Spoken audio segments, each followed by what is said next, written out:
Good evening, everyone. This is Manish. I work as a business editor at Penguin Random House India. Today, I am with Ruchira Chaudhary. She is a leading leadership coach and the author of Coaching the Secret Code to Uncommon Leadership. Ruchira is a seasoned management professional. She divides her time between Singapore and New Delhi. She has worked in countries such as the Gulf, US, UK, and European countries. Uh, Before I start this conversation and take it forward, I would like to thank the organizers of KLF for giving us this opportunity to be part of this fantastic event. So thank you, KLF, and welcome Ruchira to KLF. Thank you, Manish, and thank you for this slightly exaggerated introduction about me. Manish was my commissioning editor, so naturally he has to say good things about his author.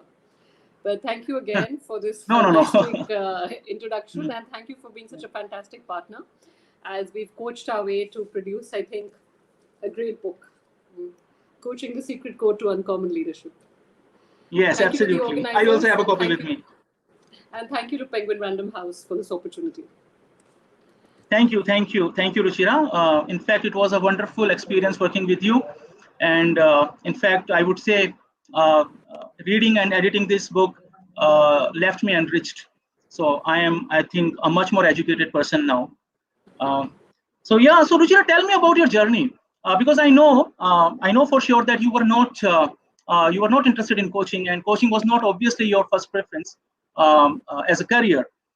So what exactly prompted you to take up coaching as a profession? Whether we call it accidentals or call it serendipity, I think that's a better word for it. So let me tell you a little bit about my journey, as you asked. I've had a fairly eclectic career path, right? I've lived and worked in many different countries, as you know, Middle East. I worked extensively in North Africa, Algeria, Tunisia, and my area of expertise was more around, post-merger integration, lots of strategy consulting, uh, human capital consulting. I think is more like it. I help organizations with their human capital challenges, M&A, transformation, organization design. That's what I did. And it so happened that I was at a juncture in my career. I was working for a large financial services organization, and it was just getting to me. It was very toxic. I realized that I was truly not happy in that environment. I'd seen leaders who were literally succeeding by trampling others around them. And at that juncture, what happened was I got a call from the University of Chicago, the Booth School of Business. I studied there as well, and they were looking for a coach, a business coach for their programs. They have a whole bunch of these accelerated development programs, etc. So they said, why won't you come and do that for us? And so I said, I mean, I'm not a coach. Matlab, coaching means very different things. In my mind, I didn't understand what coaching was, right? It always had these very fluid and amorphous images. And I was sort of very strategy focused, very numerate, and gone to a business school where I'd specialized in game theory and strategy. So I myself didn't understand what it was all about. So I was certified in a bunch of instruments. A lot of leaders would tell me, when we talk to you, you really help us put things in perspective. You take away the noise. So to that extent, I had very, sort of good reviews about my listening skills or my ability to counsel people. But I didn't understand what coaching was. So let's just say we did this as a bit of an experiment. And so I, joined. I was anyways, as I was telling you, it was a bad time for me. It was a very toxic culture. So it was a good time for me to make that break from the corporate world and get into academia in some form or fashion. So I coached this class of ADP, they call it, Accelerated Development Program, for the University of Chicago, the Booth School of Business. A lot of CEOs, very interesting senior people. And I realized, of course, I studied the same subject, so it was easy for me to relate to what they were doing. But I also understood at a very basic level, I was helping people untangle those knots in their head. Uh, we all have so much going on in our lives. We're always busy. We're always running. And as leaders, we have much more, right? We've got to take these decisions. We have to look at customers, people, and governance. So there's so much going on in our lives. When you get this sounding board, when you get this individual who can understand your reality, but is also helping you untangle those knots and form some distinct patterns, give you more clarity. That's what coaching is, and you realize it's a very deeply fulfilling experience. And the rest, as they say, is history. Then, of course, I moved to India from Singapore, wrote a column on coaching. The wonderful folks at Penguin, where Manish is from, saw me write that column and said, "Arey, ये तो बहुत अच्छा column है. This column has potential to become a book." And then they asked me to write the book, and now we have a book which got released a month ago. So that's my story. So I hope you like the production quality of the book. I love the production quality. I've given you such a hard time, Manish. I should say this because he truly has put up with me. I'm very high maintenance. The book cover took so long for us to get right, but I think in the end we're very proud of what it looks like, because we truly wanted it to reflect what the book is about. So poor Manish has had me calling him, I think, many times a day, saying, "Arey Manish, this is just not right. It's not cutting it." But together, I think and some fantastic graphic support, I think we've come up with the cover that we are all very proud of. Absolutely. So we got it right finally. Yeah, we got it right. And so, again, I think Ruchira, I was talking about the knots now, Manish. So maybe you want to explain the cover a little bit to the audience. Yeah, absolutely. So yeah, in fact, while reading this book, I had this experience. In fact, it was definitely a novel experience for me, because before reading this book, I never realized that that leadership has this completely different element in it, that is coaching. I never realized that coaching can be such a fundamental or core element of leadership. And without coaching, it's very hard to find a true leader or a real leader. So I think that is something which is fascinating and which is very edifying. As I said earlier, I feel very educated after reading this book, because obviously coaching is instrumental in making good leaders. But I realize that leadership is not about numbers. It is in fact about people and about enabling them. Obviously, you can throw more light on this because you are the expert. So yeah, I would ask you now that how should a leader comport himself or conduct himself during a crisis situation? Because I think it is at that moment that a true leader shows his character.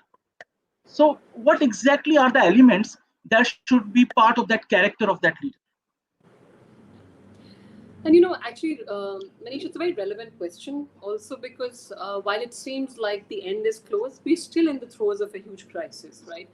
The pandemic has been a crisis of mammoth proportions, one of the kind we've never seen before. And while, as I was saying, with the vaccines, etc., it seems like it's almost over, but it's not yet over.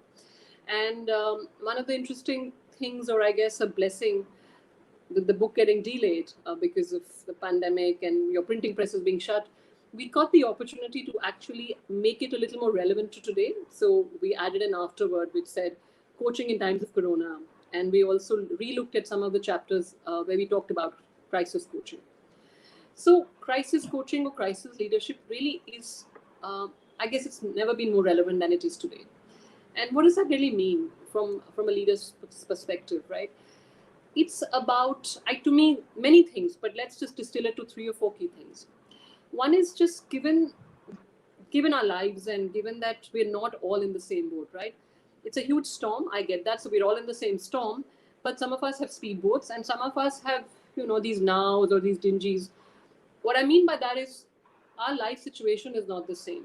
Whether it's a spaces, whether it's some of us have young children, some of us don't, some of us are single, some of us have elderly to look after, there are barking dogs.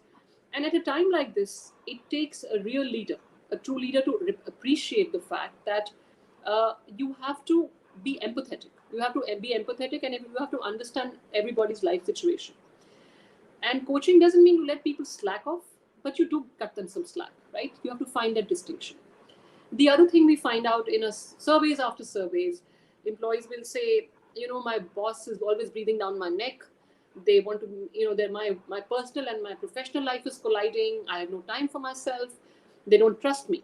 So I think the key word is trust. As a leader, you have to build that reservoir of trust. It's never been more important. You have to trust that your people are doing the job. that even though they're far away from you, even though they're not in front of your eyes, you have to trust that they will deliver the goods. So check in on them, find out how they're doing, be empathetic, but don't constantly keep, checking on them, because you need to build that trust, and that's what good leadership is at this time. The other factor which I think has really come to the fore during this pandemic is the ability to bounce back, or resilience. So as a leader, you have to ensure that your people don't fall down into the depths of despair. You have to encourage them. You have to give them the optimism. You have to be there for them. You have to get them out of this. And lastly, you have to involve them in decision making, because there are no best practices around the pandemic. You and I don't know. Nobody has the right answer. And in fact, until a few months ago, we were all as lost, right? So this is the time where you harness the intelligence, the innovation, the creative streak of your people. Give everybody a voice, take their collective ideas, and from those collective ideas, the best businesses have pivoted, have thrived even in these terrible times. So that's good leadership in crisis, according to me. Yeah, absolutely, absolutely. I think it's very relevant because, as you said, the pandemic is not over, and though many say that it's over, but I definitely don't believe that it's over. I think we are still in the mid of a very serious crisis. Like I keep So, telling but you, I think Manish, it's a I timely go book. outside, Hmm. I go outside, and the whole world is out there. People are shopping with a vengeance, right? Yet my husband is home and my child is not going to school. Yes, yes. So it's not over. I wish it were over. I Yeah, wish they were all I away understand. and It life is was not. It normal. is But it's definitely not. not. Yeah. Yeah. Yeah, it's not normal. Yeah. So yeah. So I think it's a very timely book, and I still remember how much time we spent on the afterward, and also the chapter that deals with leadership in crisis, and then there is this chapter, the crisis coach. So I think all these chapters are very relevant, and we spent days on drafting and redrafting those chapters. But I am happy that we have managed to actually make this book contemporary by including all these relevant facts uh, and experiences Yeah. that people have gone through during this pandemic. So Right. I think, yeah. So it's a timely book, as you said. Um, so Ruchira, tell me something about the journey, about your journey as a coach, because you said that it was accidental, and I know that it is accidental. But once you decided to take coaching as a career, did you face any challenges? Did you find it difficult in the beginning, initially? It wasn't difficult. I think it was very enlightening, because once you realize that I see. that you're helping people untangle these knots in their head, it gets very fulfilling. But at the same time, you become very vested in people's lives, right? Somehow their journey and your journey becomes one. So it's not as easy as saying, oh, Yeah, you've done one session with someone. It takes a lot of mind space. And so the people that I've coached, yeah, they in often you are the only one that knows a lot about their life, right? I remember coaching in China, and I think I was almost like brought to tears, because this plant manager once told me that he had never ever talked to anybody as honestly as he talked to me, never his parents or his spouse. And that's a huge responsibility as well. So you almost feel that you have to partner with them in that journey and make them a better version of themselves. You want to make them shine, and it comes intrinsically for you. So it's it has many different perspectives. And but if people who want to embrace coaching, they'll realize it's also a very deeply satisfying experience when somebody after 5 years will write to you and say, I've got this promotion, you remember I wanted it so badly, and you would coach me and we would talk, and you would keep saying, nay, focus on this, I've got that role today.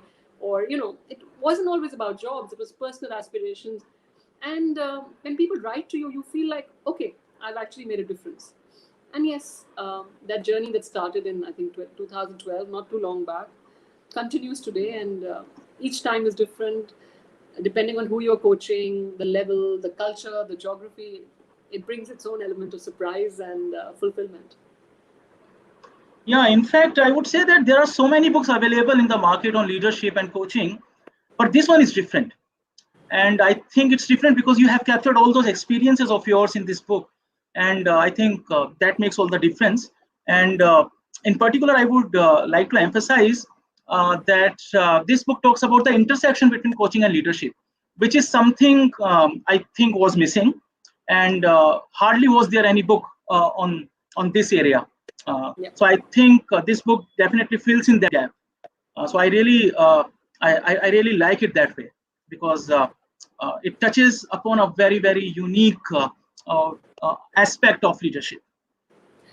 You remember we talked about it, and in fact, one of the things I learned from you, Manish, and Penguin Oh, is that is so nice of you.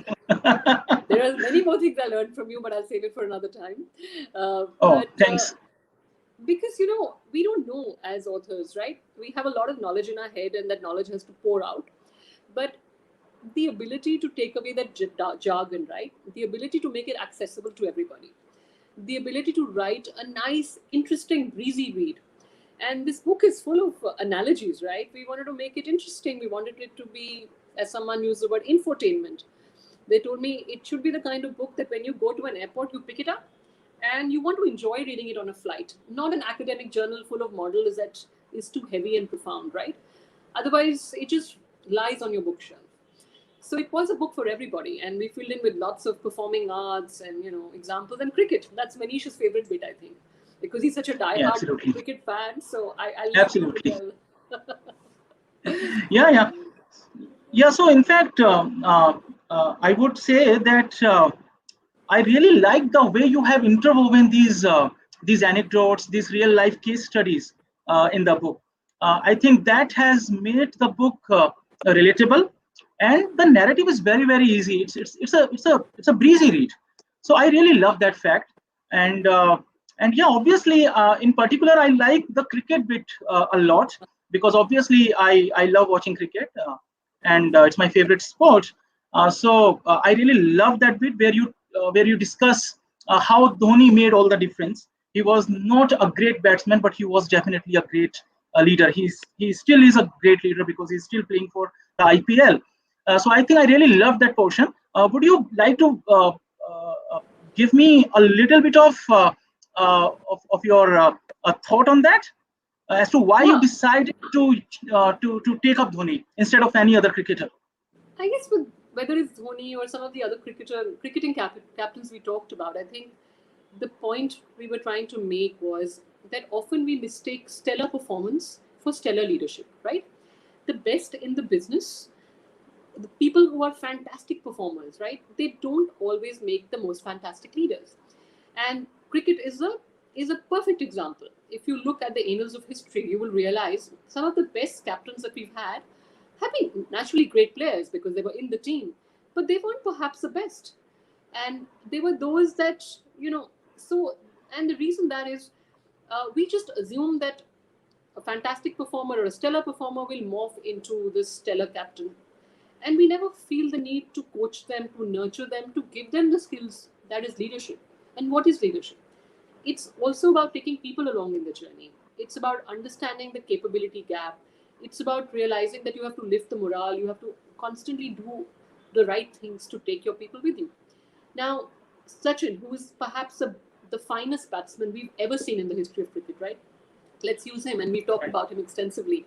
He's a fantastic player, but when it came to captaincy, he didn't quite morph into that fantastic captain that one thinks of. And and it's and the reasons are many, right? Because sometimes when you are so gifted, you are so capable, a lot of what you do comes to you so naturally that you find it hard to recognize that there is a capability gap.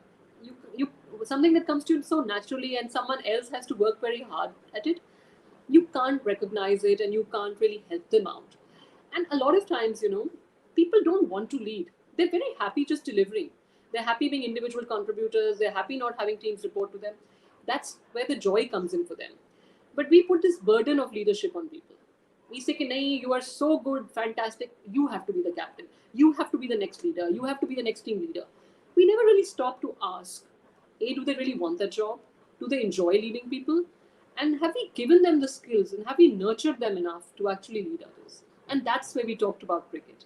And of course, Manish would tell me Dhoni is a great example. And I remember, like today, we had a webinar, and I was frantically calling Manish. I said, Manish, please give me a current example because I don't follow cricket. You know that. So I think you gave me that the recent India example. India beating Australia in Australia, Yeah, right? absolutely. I think that is a great feat. In fact, it is one of the greatest feat in the history of cricket, Indian cricket, because beating Australia in Australia is something. Obviously, it doesn't happen every now and then. So it was a great moment for all of us. And I think the way Ajinkya Rahane led the team, I think it was commendable. He Yeah. was fantastic, and the way he lifted the morale of the team, it was really Hmm. unbelievable. He's very calm, he's very composed, and I think he fits in the definition of that true leader that we keep talking about, and that we discuss very often. And I discuss with you very often whenever we discuss this book. So yeah. So any thoughts on how Ajankya conducted himself during that And tour? don't put me in a Because corner. I India was don't follow down. cricket. You're putting me in Okay. a corner. I don't follow cricket. Okay, I did read up about it. I didn't see the match, but from what I understood, that whether it's passion, whether it's drive, at the end of the day, what is a good leader all about? It's about, I said that before, it's about taking people along in the journey. It's about recognizing that each person has their unique strengths. So you play to those strengths. That's what a good leader does. You recognize that. And at the end of the day, your only objective should be to make these people become a better version of themselves, become better than they ever thought they were capable of. And that's what you do for them as a leader. Okay, Manish, my turn to quiz you now. What is, Absolutely. have you had a good coach? Tell me, have you had a good coach or a leader? The kind that we are Yeah, talking so I think about? it's a it's a very good question. I have never thought about it, but now you are forcing me to think about it. So yeah, I in my professional life I have had leaders, mentors who have guided Hmm. me, and I have learned a lot from many people in my professional life. But I never thought that I was coached by somebody. I never actually looked at it that way. Uh, but yeah, obviously there were people who really helped me, particularly in the initial days of my career. They really supported me, and obviously I was new, so I didn't know much about the industry. So it was really helpful because they were senior people and they really helped me a lot. But yeah, uh, say, saying that somebody coached me, I don't know whether I can put it that way. But now I have a real coach sitting. I think I'm talking to that person right now, and I think you are a lifetime coach. I have found, and obviously I will trouble you in the future, and Lifetime you are a coach who fantastic will never coach. charge you anything, except Yeah, that she will just bother so you. lifetime free coaching. For all that I troubled you, I think you deserve it. But I guess, No, no, just to thank you so say, much, just and to say, I really mean it. Yeah. I'm glad. So Manish, one thing, I think it's, I'll use you as an example if you don't mind, and I think it's a good forum to talk about it. The thing is, we often think of coaching as these structured sessions, right? Conference room, we sit in an office, we we put time in the calendar with a colleague, with a boss, with a manager, and then we have this discussion. It's a formal discussion. Often people think that coaching should only happen at the end of the year when you do a performance management thing. The whole realization is that coaching is not just those conversations. Coaching is as much a conversation in the conference room as it is in a corridor. Coaching is that pat on the back. Coaching is when a leader takes you along for a meeting with the boss's boss to give you exposure. Coaching comes when you shine the light on someone, when you give them credit for what they've done. Coaching comes when you give them a project which in probably in the hierarchy they would not have normally got, but you give them, say, go ahead, you can do it, I believe in you. When you give them the opportunity to do more, that's also coaching, right? So whether it's those moments in the corridor where you bump into somebody, whether it's the time that you both happen to be sitting on an airplane together, just going to a client destination and you get chatting with each other, or a taxi ride if you get stuck in traffic, uh, that's also coaching. And we view coaching as this sort of formalized mechanism where a boss or a superior is chatting with us about our performance. That's not it. And we truly need to inculcate those moments. In fact, I learned something new in the course of this research. The US council here in Mumbai, they were helping me with the research. And they sent me an article, which was it is a really old article, but it's so relevant. It's called popcorn coaching. It's like I never heard of the term before, and it's actually formulated by the term is coined by this guy, this doctor actually. He's a physician, Dr. Robert Hicks, and he said his favorite activity was to look at his grandmother make popcorn. You know, tawa mein you would like put the oil and the kernels would pop up. Not like the microwave popcorn that my son is used to. Yeah, It's all yeah. instant, right, for these kids. So he said he grew up watching his grandmother make those popcorn kernels, and each of these kernels would pop in a, some of them would be perfect and some, are still raw, right? They don't make those perfect popcorns. And he said that made him realize that not every individual is the same and doesn't need the same coaching. It has to be customized, but also these moments can come at any time, right? Uh, so you have to, as a leader, recognize that and decide when you should grab and seize these moments, giving people feedback, giving them a pat on the back, just saying that, oh, that presentation was fantastic. But Manish, have you thought of doing this? So, there's a world out there which has to realize that as leaders, we can do a lot more uh, by just a lot of this informal interaction with our people, by constantly having conversations with them, whether it's in the corridor, in the conference room, just seize those popcorn moments. And I'm sure you had a few of those, Manish, but when we look back, we don't quite recognize some of those moments. And I hope you have more Yeah, of them. yeah, because I never realized till I worked on this book that coaching is also something which can really transform a person. So now, obviously, I understand that uh, coaching is definitely a very, very important aspect of one's professional life, and one should not really take it lightly. One should definitely be open to it, and it's indeed very important to have a coach, and obviously a coach like you, uh, who can really help you do better in life. So I think coaching is definitely a very important aspect of one's professional life. Uh, so Ruchira, now I want to ask you one very pertinent question, and it is actually about the part in the book, the portion in the book that you like the most. Obviously, the book is full of fascinating stuff, but one thing that you really like about this book. Um, Actually, many. So I think you're going to laugh at me because I put a lot of slapstick and humor in it, right? So in that chapter, it's called the four cornerstones of coaching because as a good academic who teaches at business schools, we all need frameworks. I didn't want to complicate it. Yet people would constantly ask me, कि coaching से होता क्या है? What does coaching really do for somebody, right? And as I said to you earlier, often it evokes images of something that's not very tangible, it's amorphous. You don't quite know when you'll see the results. So it's not like you've been coaching somebody for a long time and one fine day that person becomes just the stellar performer. So that's the whole thing, right? Coaching needs to be a continuum, it needs to be consistent and all of that. But the one thing that we couldn't pinpoint was what does coaching do for somebody? And I wanted to find that answer. And as I started to sift through research journals, through a lot of the HR journals, and even coaching federation websites, they had very lofty statements which said it's your return on investment, it's unleashing potential, and they're all right. Except that, how do you then define what that means? And so I started looking for inspiration in some unlikely places. I looked at the world of film. My son keeps watching this movie, Kung Fu Panda. I think he's seen it some 3 times. I thought that was very interesting. It had a lot of life lessons for me. And as I was telling you, there was cricket. So then I crafted this model, right? It's this 4 C's model. And the first C says clarity. You give somebody clarity when you start coaching them. The second C says you give them confidence, right? Often we know what we have to do, right? We know our stuff, we know our facts, but you need that push. You need someone telling you, listen, you have it in you. Go forward and do it.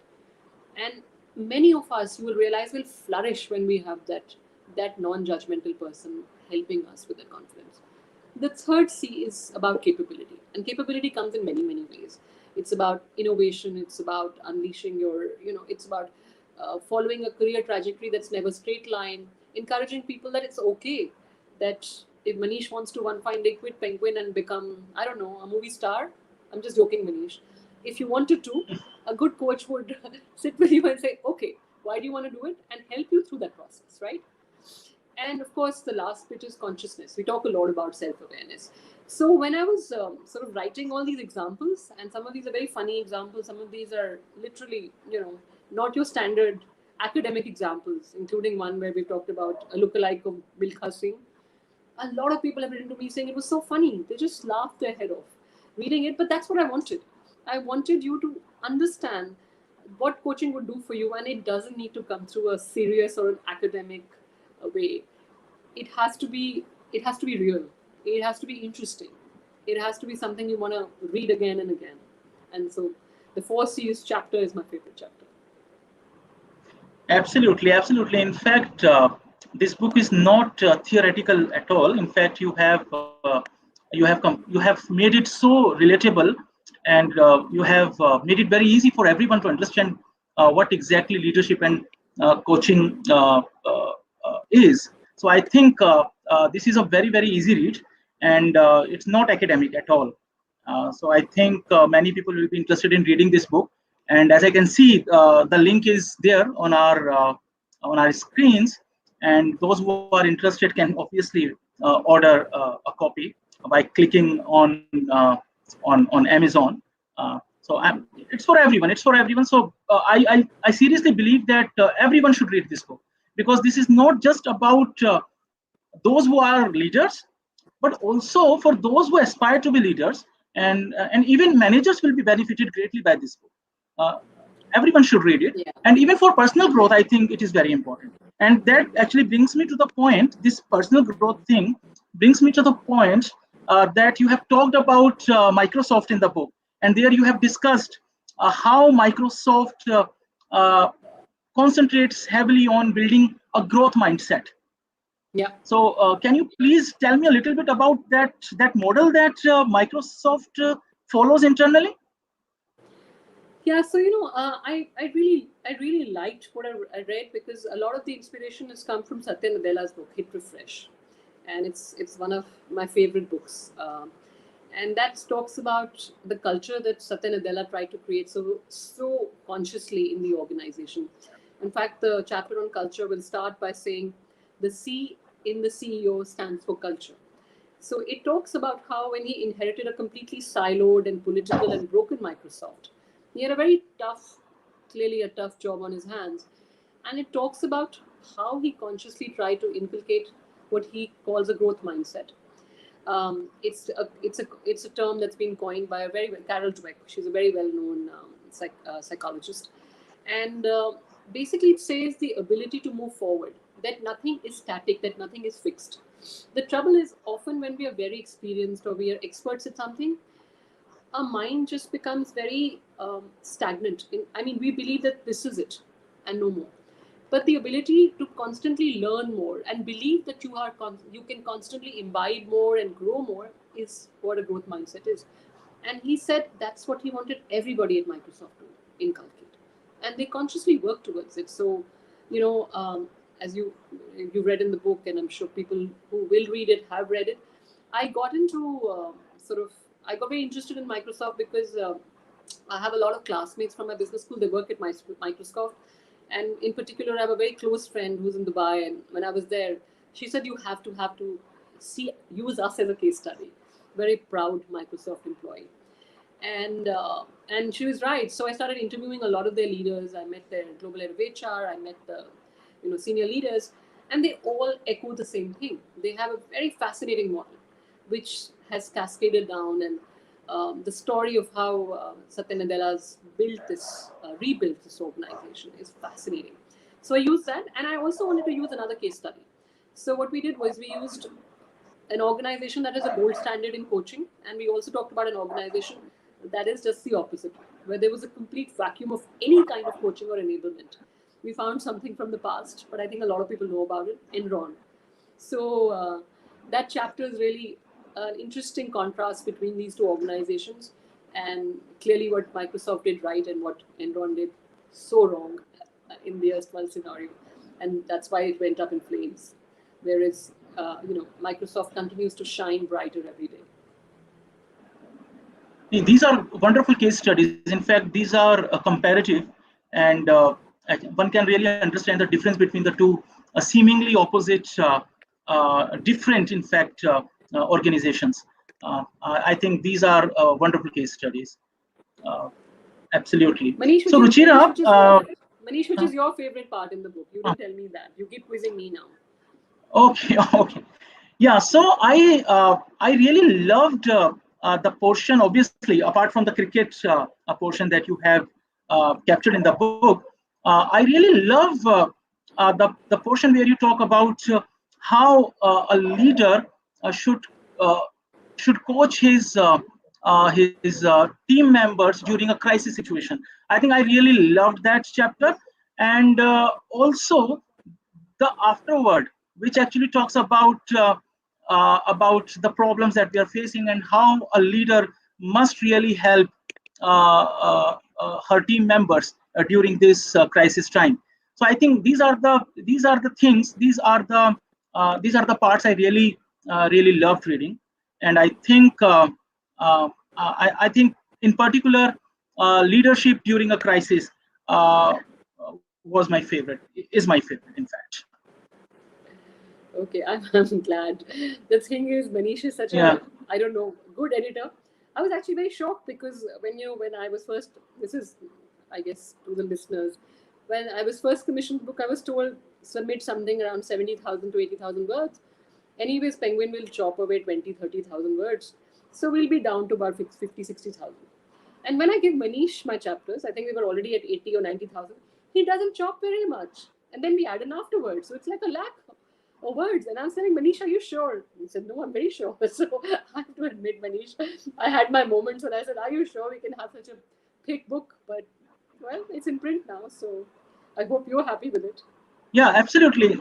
Yeah, so I didn't want to chop any portion off because, uh, first of all, the book is foregrounded in solid research. It's very well researched. So obviously, I really liked that particular thing about this book. So obviously, I didn't want to remove anything because obviously it was valuable. The content, each and every portion that I read in the book, I think was valuable, very well researched. So I didn't want to chop off anything. Second, I thought that whatever you included towards the end also was quite relevant. So there was no scope to shortening to shorten it, and I definitely uh, obviously I thought that it was slightly bulky, but at the same time I thought that a person should get a wholesome experience, and you have captured everything in so much detail that if a person reads this book, he will realize that yeah, he has truly understand and he has truly understood the essence of coaching and leadership. So that's why I didn't want to remove anything, and I'm glad that we didn't. And the book is really comprehensive and very informative. And I got lucky because I got a good editor who didn't Oh, trouble me. thank you, thank I you, didn't chop thanks off for your things. nice words. Yeah. So yeah, because it doesn't make sense as an editor. I would chop off things that don't make sense to me or to the reader. But when there are things that are relevant, why should we remove those things? So that's the whole idea. So I didn't want to basically do that. Um, so yeah. So I think Ruchira, it's a fun read, and it's an easy read. And so tell me a little bit about the time when you actually uh, started writing it, because I'm sure as a first time writer you must be having uh, your own moments where I'm sure you must have thought that, oh, it's an onerous task, and how will I complete? I'm sure you still remember uh, that the book was supposed to come out a little earlier, but it didn't happen. Obviously, the corona factor was there, but we postponed the release also because we wanted to add some more material, keeping in mind the recent developments. So tell me a little bit about that portion, that part, Yeah. when you actually started writing it, and when you thought that yeah, it's very difficult. I don't know whether I'll be able to complete it or not. Yeah, I don't know how it is with people who've written many books, but as you said, it was my first, and it can be a very, very daunting and a very uphill task. There are moments when you give up and say, "I can't do this." You know, it's just, I don't know, it's not making sense to me. Nobody wants to read it. You have those moments of disbelief. You have your lows and your highs, of course, and but I think, and as I said to you earlier, when the book was commissioned. I was writing this column for the Mint, and each column is about 700 words. Now multiply that into so much more to have a book which is 80,000, 90,000 words. That's a lot, right? So to suddenly take that leap from writing 700 words to this big book, and then when you start researching, you want to put in everything. So it's, of course, it's hard work, but it also takes a lot of organization, right? And the one thing I've learned in this journey, this year that we spent writing, editing, re-editing, poring over it, is that it helps to have a good editing partner. I guess I was very fortunate because I had some fantastic friends who were, from proofreading and giving me critical comments and saying, "Are you sure you want to include it? This is really bad." So, you need people who tell it to you as it is. My husband would often sort of look at some of the chapters. My brother was a cricket expert. So I would tell him that if there are any statistics that are wrong, it's all your fault. So we had all of that. I had like a little board of advisors. I had my professor from the University of Chicago, who has been a huge inspiration and would look at everything in all my models. And then I had this wonderful, I keep calling him young man. He's not that. He runs a lovely graphic agency in Bangalore, Ajay. And Ajay sort of helped me streamline my thoughts. And every time I thought I wasn't getting it right, I would just put it on paper, and he would say, you're missing a comma. Maybe you should do it like that. So I think as a writer, of course, you have that fantastic penguin editor, which is, for me, it was Manish, and he's there. But you also need your own support system. You need people that egg you on, that motivate you, that help you. You need somebody who's always who's a constant companion, who's helping you. And I think that worked out very well for me. The first 6 months I was lost. But once I sort of organized myself, I put some structure into my thinking, it got a lot easier. Of course, I still had my moments. I still had days when I woke up and said, "This book is going to be awful. Nobody will ever want to read it." And I think every writer has that. But if anybody wants to write a book and is listening to this, I would say don't give it up. Organize your life, structure it, make sure you have well-wishers and friends who coach you, right? Who want you to become the best version of yourself. So surround yourself with them, and surround yourself with friends and advisors and co-partners and editors. So I think that was the journey. And then, of course, the book was ready, but we couldn't release it because printing Yeah, presses were shut, obviously, yeah, for and then the obvious reasons. bookstores were Yeah. shut. Yeah, but in Yeah. the end, it worked out okay because you don't want a book out in the market when the bookstores are not open, right? Even now, if it's far from ideal, but at least it is some form of normalcy, right? When I went to Yeah. a bookstore and I signed those books, it felt good. So I'm happy that Yeah. it all worked Yeah. out in the end. Yeah. I think it's much better now, and now the book is releasing in the US also. So I think we are really happy that it will get the same kind of traction and support in the US too. And so I think that will be Fingers wonderful. crossed. Uh, We'll keep our fingers yeah, crossed. Yeah. absolutely, absolutely. So thank you, Ruchira. Thank you so much for being here this evening. And I think, as usual, it was great talking to you. And I think we have some time for questions, I believe. Thank you. We got a great comment. We have a lovely comment Yeah, from Ashutosh. Thank you. yeah, Very yeah. meaningful take on how, yeah, very meaningful take on how coaching can elevate leadership. Thank I you. think Yeah, absolutely. Yeah, yeah, he said it very eloquently. yeah, true. And Aditya is also saying something. Thank you for an interesting discussion. Born leader, people's leader. What could be the source of coaching of these leaders? How do you define Lalu Yadav ji as a leader? So, Ruchira, would you like to answer that? How would you define Lalu ji as a leader? Okay, so here's the thing. you keep people's political affiliations aside, right?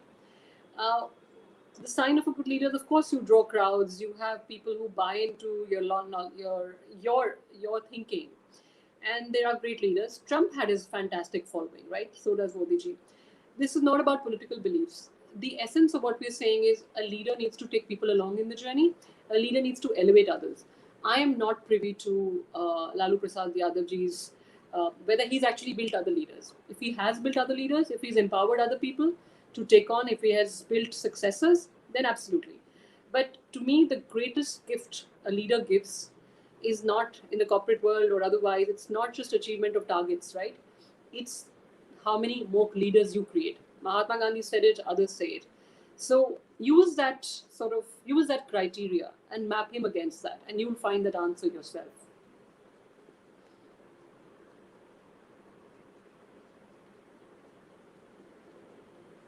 Great. Thank you, Ashutosh, for your insightful. I have to say, I feel very flattered with your comments. Fantastic read, synthesis of data, engaging stories, adept conclusions. Yes. A great engaging read. stories. Have you read the book, Ashutosh? Tell us if you have. I think he has. I think we should ask him. I think he has, because he's talking about engaging stories, and that is something that we have discussed in detail today also. And I think obviously the book is full of fascinating stories, and that is one thing that makes all the difference. And I think that is something that that has made this book a book for everyone. Yeah. Vaishnavi has given us a few stars, so I think it's all good. Yeah.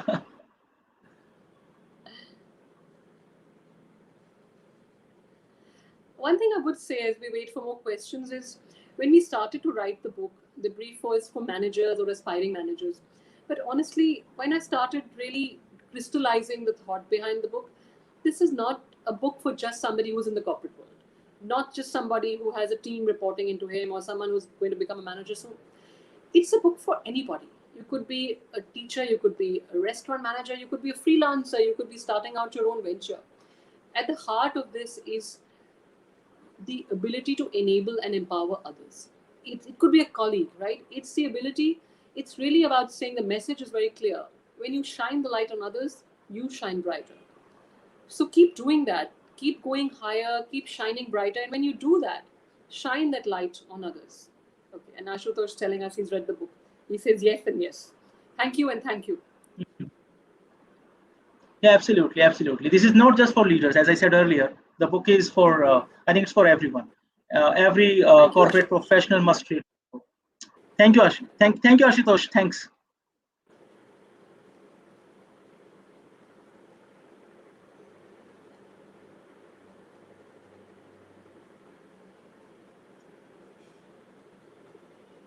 I think we don't have any more comments now. I don't think we are getting any more questions. Is that good or bad, Manish? I don't know. I don't know either, but let's see if we get some more questions. But I think coaching and leadership, I think these are really relevant concepts in today's times. And I think these are very important aspects of one's professional life. It's been a lovely conversation, and I was telling Manish when we found out that it was Manish and me doing this. I told Manish, I said, Manish, what will you and I talk about? I call you 10 times a day, and I'm constantly complaining. So then I said to myself, maybe this time I won't be complaining. We'll actually have a real conversation about things that we both believe in and we're both passionate about, which is coaching, enablement, and leadership. Because otherwise, our days somehow get filled with operational details. The cover of the book, high resolution picture chahiye, this media review. So I think it's been very refreshing for the two of us also to have this format, this platform, to really talk to each other and share our. We have a shared vision, and we're both very passionate about the topic. So I think it's been good for us, and we've really enjoyed this opportunity. So thank you very much to the Kalinga. Yeah, thanks. Festival. Yeah, thank you, KLF, and the organizers of KLF. And in fact, we should congratulate KLF because they have hosted more than 175 sessions, I think, in the last 1 year, ever since the pandemic struck. So I think it Oh, is wow. truly commendable. Yeah, I think it's a feat. So yeah, I think we must congratulate them. And thank you so much for giving us this opportunity to interact with each other on this platform. Otherwise, we interact with each other, I think, quite a few times during a day. But this is definitely special.